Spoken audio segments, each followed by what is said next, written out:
মহারাজা ধন্যমাণিক্য কর্তৃক প্রতিষ্ঠিত কমলা সাগরের মা কসবেশ্বরী মন্দির ও মহারাজ কৃষ্ণকিশোর মাণিক্য কর্তৃক স্থাপিত চতুর্দশ দেবতা বাড়ি রাজ্যের ধর্মীয় পর্যটনের উন্নয়নে প্রায় 32.5 কোটি টাকা ব্যয়ে আরও নতুন দুটি প্রকল্প হাতে নিয়েছে রাজ্য পর্যটন দপ্তর।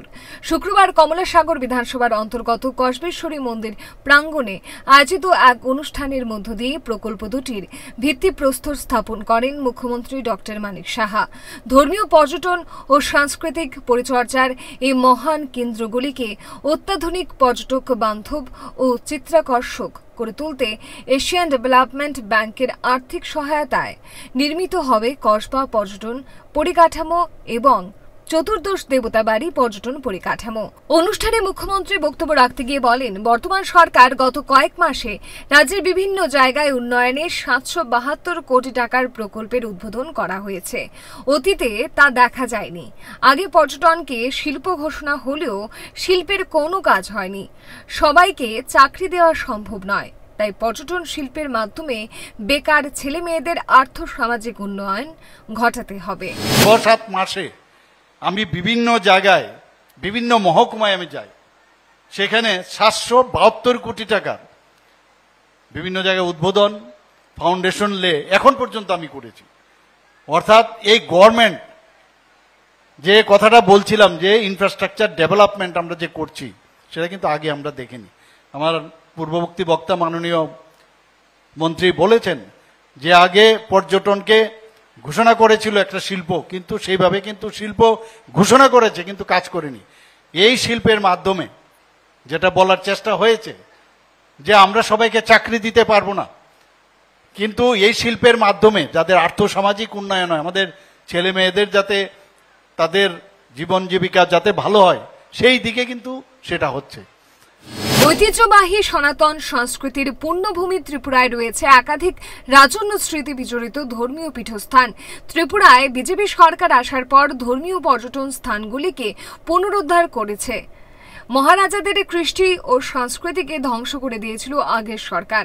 বর্তমানে ধর্মীয় পর্যটন স্থানগুলিকে নতুন আঙ্গিনায় নতুনভাবে উন্নয়ন করা হচ্ছে। ত্রিপুরায় ধর্মীয় প্রতিষ্ঠানগুলি নিয়ে মুখ্যমন্ত্রী ডক্টর মানিক সাহা আরও কি বলছেন শুনুন।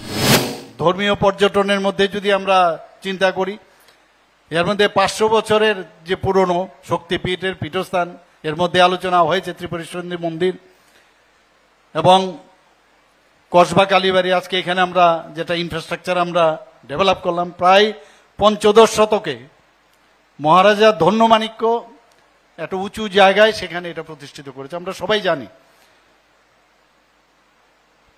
আমরা চতুর্দশ দেবতার বাড়ির কথা যদি আমরা বলি, সেখানে এই খয়াপুরে 1760 খ্রিস্টাব্দে মহারাজা কৃষ্ণ মাণিক্য সেটাকে স্থাপন করেন। যেটা আমার পূর্ববর্তী বক্তা বলেছেন, এই মহারাজার যে কৃষ্টি সংস্কৃতি এবং ধর্মীয় পর্যটন সেগুলো কিন্তু ধ্বংস করে দিয়েছিল আগের সরকার।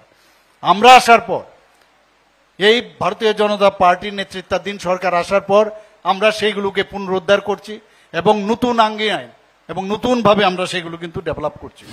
অনুষ্ঠানে মন্ত্রী সুশান্ত চৌধুরী বক্তব্য রাখতে গিয়ে বলেন, শুধু ধর্মীয় প্রতিষ্ঠান নয়, রাজ্যের পর্যটন শিল্পকে ভারতবর্ষের মানচিত্রে ত্রিপুরাকে শ্রেষ্ঠ রাজ্য হিসেবে গড়ে তোলা হবে। তারই অঙ্গ হিসেবে পর্যটন শিল্পে নতুন পালক আজকে যুক্ত হয়েছে। এশিয়ান ডেভেলপমেন্ট ব্যাংকের অর্থায়নে কসবেশ্বরী মন্দিরে 18 কোটি টাকার উপর এবং চতুর্দশ দেবতা মন্দিরে 13 কোটি টাকার উপর ব্যয় করে এর আধুনিক রূপ দেওয়া হবে। প্রাচীন রাজন্য আমলের স্মৃতি বিজড়িত আধ্যাত্মিকতা এবং আধুনিকতার ছোঁয়ার সংমিশ্রণে কসবেশ্বরী মায়ের মন্দিরকে আমরা বিশ্বের দরবারে তুলে ধরতে চাইছি। শুধু ধর্মীয় ট্যুরিজম নয়, ত্রিপুরা রাজ্যের পর্যটন মানচিত্রে রাজ্যকে আমরা ভারতবর্ষের শ্রেষ্ঠ রাজ্যদের মধ্যে আমরা পরিণত করব এবং তারই অঙ্গ হিসেবে আজকে এই পর্যটনের ক্ষেত্রে নতুন পালক আমাদের যুক্ত হয়েছে। আমাদের 18 কোটি টাকার উপর এবং চতুর্থ দেবতার মন্দির প্রাঙ্গণ 13 কোটি টাকার উপর এশিয়ান ডেভেলপমেন্ট ব্যাংক থেকে ফান্ডের মাধ্যমে আমাদের এই দুটো প্রজেক্ট আমরা হাত দিয়েছি। মাননীয় মুখ্যমন্ত্রীর হাত ধরে আজকে তার শুভ শিলান্যাস আমরা করলাম। আগামী দিন এই কল্পেশ্বরী মায়ের মন্দির, যেটা বিগত দিনে মন্দির ছিল কিন্তু তেমন পরিচিতি আমরা দিতে পারিনি বিগত সরকারের আমলে।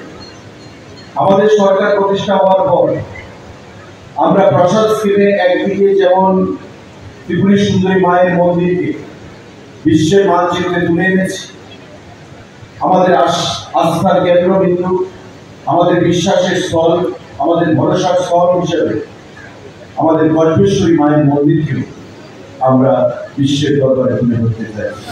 রাজ্যের ধর্মপ্রাণ মানুষের কাছে কমলাসাগর কসবেশ্বরী মায়ের মন্দির এবং খয়েরপুরের চতুর্দশ দেবতা মন্দিরের সাংস্কৃতিক এবং আধ্যাত্মিক তাৎপর্য রয়েছে।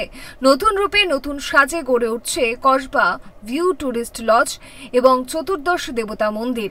এই সৌন্দর্যায়নের কাজ সম্পূর্ণ হয়ে গেলে পর্যটক এবং পুণ্যার্থীরা দারুণভাবে আকৃষ্ট হবেন। দেশের পর্যটকদের কাছেও নতুনভাবে পরিচিতি পাবে। Bureau report, Times 24 network.